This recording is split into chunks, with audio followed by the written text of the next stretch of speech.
The tea is perfect today, so it's already great. But it gets even greater because... Good morning, Mario, and good morning, Switch fans. When I'm not busy trying to break my brand new, fancy, swanky Splatoon 3 OLED, I'm unboxing it. And I have a full unboxing showing off the glory that is Nintendo's best Switch ever released. But, also, I'm giving away my OLED. Zach from SwitchForce OLED. I'll sign it. I won't sign it. Whatever you want. Check that video. It went up this morning, and you can win my OLED and also see the freaking ombre Splatoon 3 glory. But I'm pumped for this video because the weekend is really revving up. All right, we got the Splatfest tomorrow, 8:30 a.m. Pacific, 11:30 a.m. Eastern. Link in the description if you want to bookmark the stream. I hope to see you there. But also, the rumors are beginning to rev. And when the new Switch game rumors rev, you can smell it direct. The air is just a little bit crisper and you can smell it out there. And it's out there. So what's going on, everybody? It's Zach from SwitchForce. Let's dive into it. All right, hit that like button if you're excited. Nintendo reconfirmed today for the third time that they will not be increasing the price. They said Furukawa said it. We stand behind it. Thank goodness. Sony, on the other hand, making that PS5 cost more. Nintendo's just out here putting out beauty. They're just putting out beauty itself. It's not beautiful. It's beauty itself. But what's also beautiful is Jeff Grubb. What a guy. Love him as a leaker, an insider, and a bearded fellow. The dude talked about how he kind of made an oopsie. It sounded like he's like, oh, well, now I gotta say it. Zelda Twilight Princess and Zelda Wind Waker are going to be announced very soon. I feel like this is the worst kept secret in the Nintendo Switch space.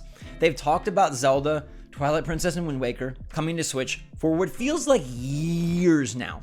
I think literally it has been years now. We've talked about it many times on this channel, but the Grubbinator says that it's going to be announced very soon. And frankly, this terrifies me. I think this is going to be an absolute PR disaster. I don't see how it can go well, all right? Nintendo loves Zelda every year. We're excited to play Wind Waker and Twilight Princess on the go, but how can they possibly do this that doesn't piss people off? What I'm talking about is the price. Nintendo releases them individually for $60, and that feels like a lot. $120 for games that were already reprised on the Wii U, already looks good there. They probably won't add a ton new. That's a lot of coin. Would they dare put them in a combo pack? I don't think so, because that devalues Zelda, and Nintendo loves to hoist up their main franchises and say they're worth the full amount. So I try to think of a world where this doesn't suck. It's really hard to think of a world where both games don't come out and you have to spend $120, which just feels so much money. The same price for Wind Waker and Twilight Princess as Breath of the Wild 1 and Breath of the Wild 2. That does not work out for me. Does it work out for you? The same price.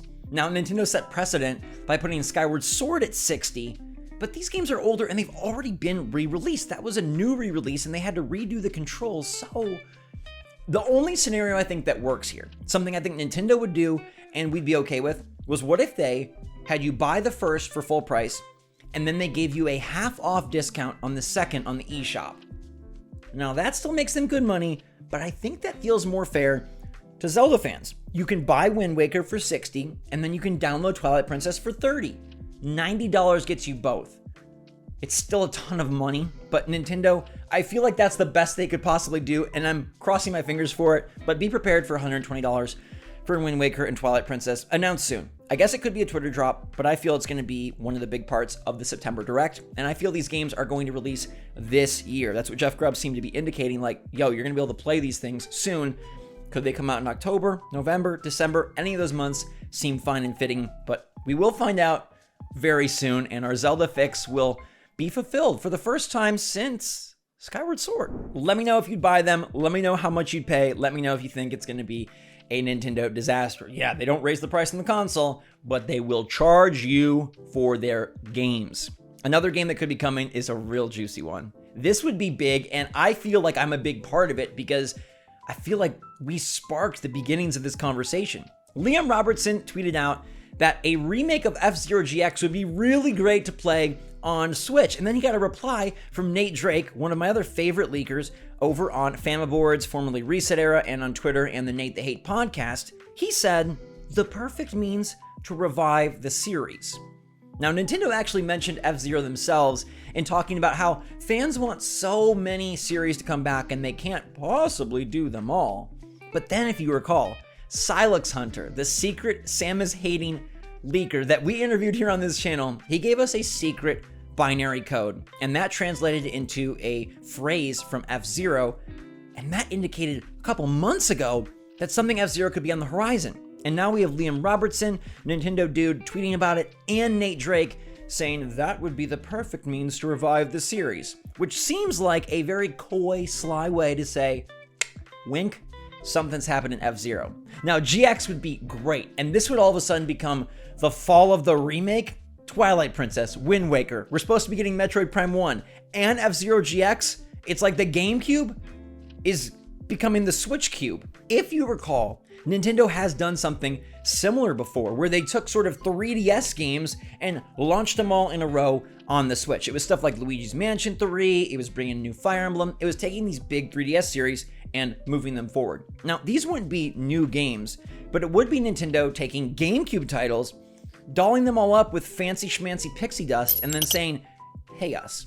But I would definitely love to get in on Metroid Prime with better new controls and awesome visuals, and I'd love to get in on F-Zero because it's been so long, and that does well, that probably leads to a new one. So this is very exciting, and I think both of these things kind of tie to a direct. Now, I feel stronger about Jeff Grubb and his Twilight Princess Wind Waker just because that's been in the rumor mill for so many cycles, right? So long, we've just been waiting for it. We've even heard that Nintendo is sitting on the games, waiting for the perfect time to release them. F-Zero seems more speculative, but we now have 3 different leaker sources talking about F-Zero, and I wonder if it's coming.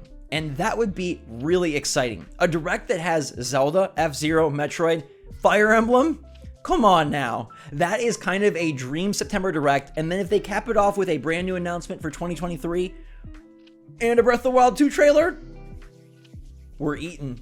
We're eating so darn good, and it seems like this could be soon. Now, some have speculated next week, the first week of September, because you have a bunch of stuff coming up in the second week with Splatoon, and then the third week is TGS, and the fourth week feels late, but it seems like it could be any time in September.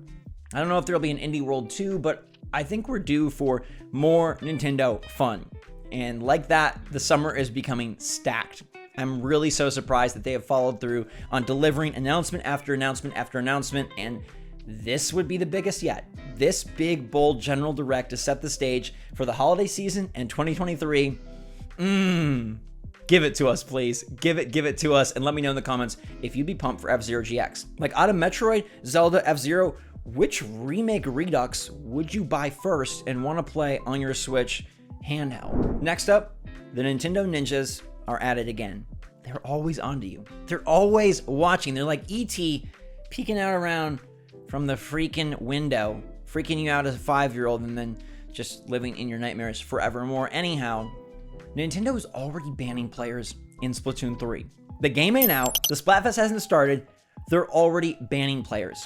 Data miner Oatmeal Dome has confirmed that Nintendo's anti-cheat methods have been already implemented in Splatoon 3, and some people were using a patch to get into the testing range early, and those players have been banned. All right, they are banned from the game already, and it hasn't even begun. So anti-cheat is there, and this is super important for Splatoon 3. It's super important to make sure that this game stays legit so people don't quit, and those who do cheat are forced to quit. Now, Nintendo has been really about this in the past, so it's not really a surprise. I just find it funny that they're already watching, they're already banning in a little walk-around demo. People are already up to antics, and they want to make sure that that Splatana kill you got, that splat, it's fair, it's legit, and you can feel good about it. Also, you're not seeing someone zip through the stage, swimming underground, popping back up, and busting you from behind. I'm glad about it, actually, and I'm so pumped for tomorrow. Join me at the live stream. Let me know about these games and GameCube Resurrection on Nintendo Switch, and we'll see you back next week for more GMM. Weekend videos and streams are coming, so I hope you enjoy those. Thank you so much for watching. Check out my unboxing if you want to see this beaut, and if you want to win my OLED, there are all the rules and instructions over there. I love you all so much. I appreciate your support. It was a big week for GMM, and I thank you. Got a lot of fun stuff cooking in the works, early access, first look gameplay. Thanks, guys. Thanks so much for letting me do what I love and helping it be such a big, positive, impactful thing. I love you. Stay safe, stay healthy, stay happy, stay positive out there. Enjoy your weekend. And until next time, thanks again. SwitchForce out.